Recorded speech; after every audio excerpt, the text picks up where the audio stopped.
The next DNA that we want to grab a hold with and run as the Momentum community is the DNA heart and soul. Here's how it's described within the language of our church. We take personal responsibility for the vision and unity of our church.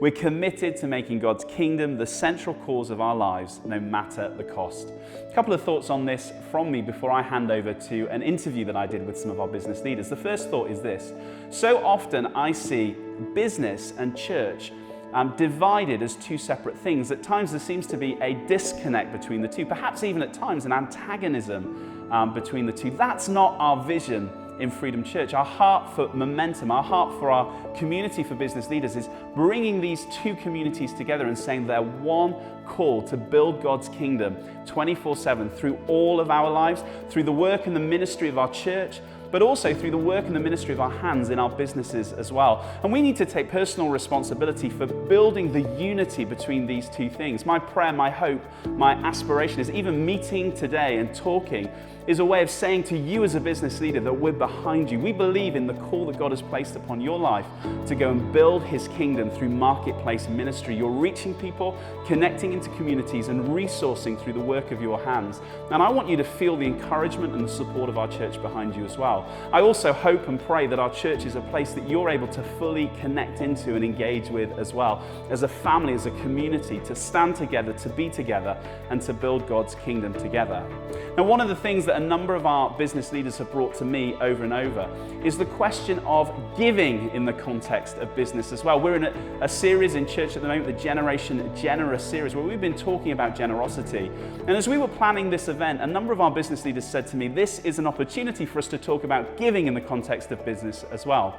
And so a week or two ago, I spent some time talking to two of our business leaders about just that, about giving in the context of their business.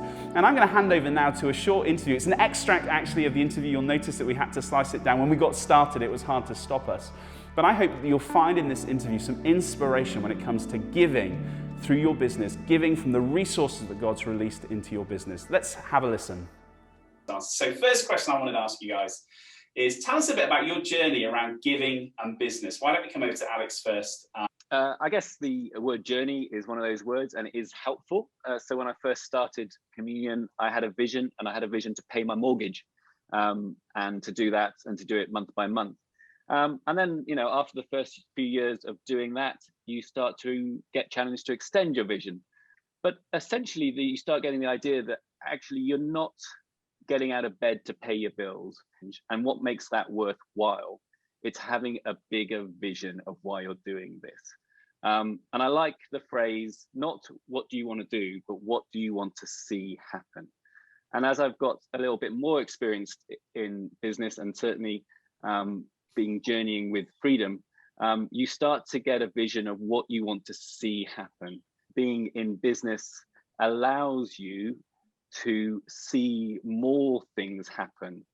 Effectively, you need to set a vision for what you want to see happen, and then you go out to work to make that vision happen. Thank you. What about for you, Dave? Yeah, like Alex said, it is a journey, and my journey for the first 20 years as a Christian was one of never really grasping the reality of tithing and what it meant. And so I used to pull all the tricks out of the book to avoid when I went on holiday, and if there were bills to pay, I'll do my best to avoid the tithing aspect. But after 20 years, I left a broken marriage and the church I was in to join Freedom, and realized that actually I'd come out of that 20 years with debt. And so tithing and debt, there seemed to be a connection there. I wasn't obedient to God, and I ended up with debt. So I took on a fresh vision for tithing when I came to Freedom. The great thing about receiving the teaching that Freedom offered is you start to get the understanding behind tithing. And what I found after a few years of tithing honorably is God gave me a fresh vision for tithing and how much I wanted to tithe. And I shared that with accountability to some leaders in church. And I believe that seed sown led to God being able to open doors of opportunity in my business world, and took me to places that I don't believe I could have gone without that vision of generosity. even to a point where I saw exceptional income coming in. And Chris, as you know, I sought accountability with you, and it was a case of how do we deal with this fresh income that was coming in over and above what I was used to. And we both agreed that we were going to have a 50-50 partnership with God on that. And I believe that those kind of things open the door for God to pour out more and more. Dave, I love the way that I've personally seen your journey around generosity, so closely connected to the almost like the journey of discipleship that you've gone on with Jesus. And I know that you said, I got my tithing sorted, and then I remember you saying to me, this is what I'm tithing, but actually I want to give this much each month. And I remember at the time I was talking, you were like, this is a big deal. And I was like, this is a big deal, Dave. That's an ambitious target. But then seeing God come through on that in terms of provision. I'm somebody that loves to hear a story. So when I hear you talk about that story, because it was quite amazing, wasn't it, Dave? A deal comes along and it's like a really cash-rich kind of provision deal. And you were like, I could use this to do lots of stuff. But actually, I want to say to God, 50% of this is yours, and I'm going to give it, which was just, and then that seemed to keep repeating, didn't it, as part of that deal? I love that story personally. And I just wondered, Alex, for you, can you think of a time where God called you to be generous in a way that stretched you? One of the most recent times was I felt God sort of tap me on the shoulder and say, I want you to support this particular person. To £1,000 a month, and I was like, yeah, okay, maybe I should look at that, and managed to avoid doing that for 6 months. And I got a message from the same people saying that actually we need some funds, and I was like, oh. So I contacted them and I was like, how much do you need? And sure enough, it was the amount of money that I felt to give, which was £10,000. And it was like, okay, fine. Actually, at that time in the business, we were doing quite well, and we had in excess of £1,000 a month coming through that we could give. But it was a real struggle for me. It taken a long time to get the business into that kind of position. Still, the challenge was there, and I couldn't outrun it. So I said, okay, fine, we're going to pay this £1,000 a month out. That's what we need to do. We'll commit to it. And sure enough, the first month we did it, the business started not making that amount of money. So suddenly the £1,000 a month was taking, we were, at break even at best. And probably the £1,000 a month was sort of taking us under break even point, which as a business owner isn't very comfortable. But the person I was giving it to said, I just believe that God is going to pay this money back to you. But they were quite insistent that they felt, they had definitely more faith than I did that God was going to give that money back. So then what came along, one of the worst financial crises of our recent times. And sure enough, I was thinking it would be nice to have an additional £10,000 in the business account now, because we're going to probably need that to ride this storm out. And the really amazing thing is, the government released a grant and gave every business owner that paid that paid business rates £10,000 free money. But the real fact is that God, you can't outgive God. You can't act out of fear. It is a challenge, but God more than gave back. And there's no shortcutting the fact, and we don't want to sugarcoat this for people, that when you start to operate in this generosity, it's a step of faith and it costs you something, right? One of my favorite verses, Psalm 126 on generosity, Psalm 126:5, it says, those who sow with tears will reap with songs of joy. You're sowing with tears because you're effectively sowing out, giving out what you need to live off, but you're giving it away. But you reap with songs of joy. The harvest is returned to you, which is amazing. So we've probably got business leaders that are listening to this going, okay, this is inspiring and this is challenging. But how do you actually figure out what you should be giving from your business or through your business? How do you determine what to give? What is a good amount to give? Dave, talk us through that. How for you does it work in your business context? Yeah, I think it starts with a culture.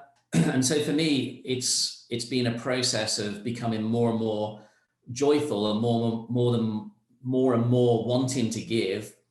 And so through my business, it makes sense for me to tithe out of my business rather than personally, because it's my business. When I receive my income, I pay out my costs, pay the tax, and whatever's left is mine. If you've made that profit in your business and you've got the ability to do whatever you want with that profit, why wouldn't you tithe out of that? Apart from anything else, you get tax relief on it. So it's a win-win all around. But for me, it's getting a vision, and that vision comes out of already implementing a culture of giving and generosity in your life throughout every aspect of your life, not just your business. As I've said before, I believe that having a business allows you to be more generous. And if someone asked me to sponsor them for something and they ask me personally, I might give them a tenner. I might give them 20 quid or whatever, because it's just like, that's fair enough. That's out of my spend income, a chunk of money. But if someone asks me for communion to sponsor something, then it's going to be £100 or £200. But if someone says, okay, we have a vision for doing something, can we count on your support over?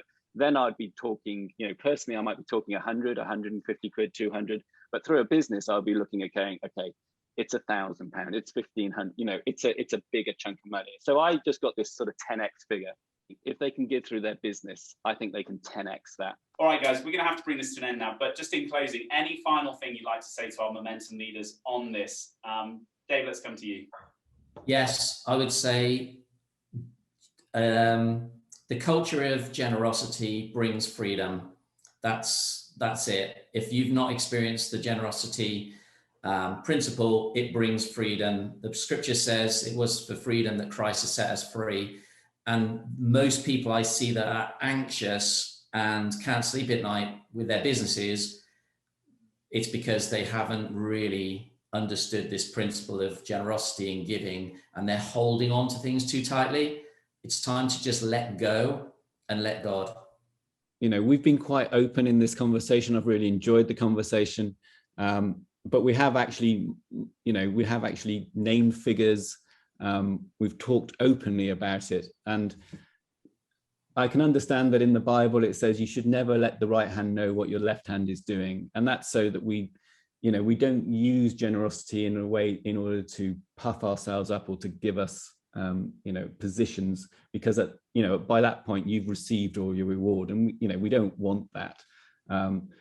However, I also think that we need to talk about these things more.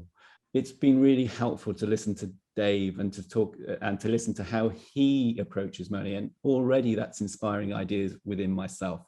And therefore, let's talk about these things. Let's not be shy about it. Let's not boast about it, but let's be interested in it, and let's find ways of being more generous. There's so much more that we could have spoken about, and in fact there was more that we did speak about that we had to cut out, but just a few pointers. What is your vision for generosity in your business? Because you cannot outgive God. That's something that Dave said. We need to build a culture of generosity into our businesses and indeed into every area of our lives. Alex talked about the 10x principle, the fact that through business he believes we have the power to do even more when it comes to generosity. Dave said we find freedom through generosity. And Alex finished by saying, hey, we need to have a conversation about generosity in terms of generosity in and through our businesses. Well, I hope that today's session on this will inspire that conversation for you as we take this forward, as we talk about how can we be generous in and through our businesses. And one thing I sincerely believe is, as we're generous with what God has released into our businesses, I do believe that God will release back even more into our businesses in the day ahead. That's what His word promises us, and that's what we've seen over and over again.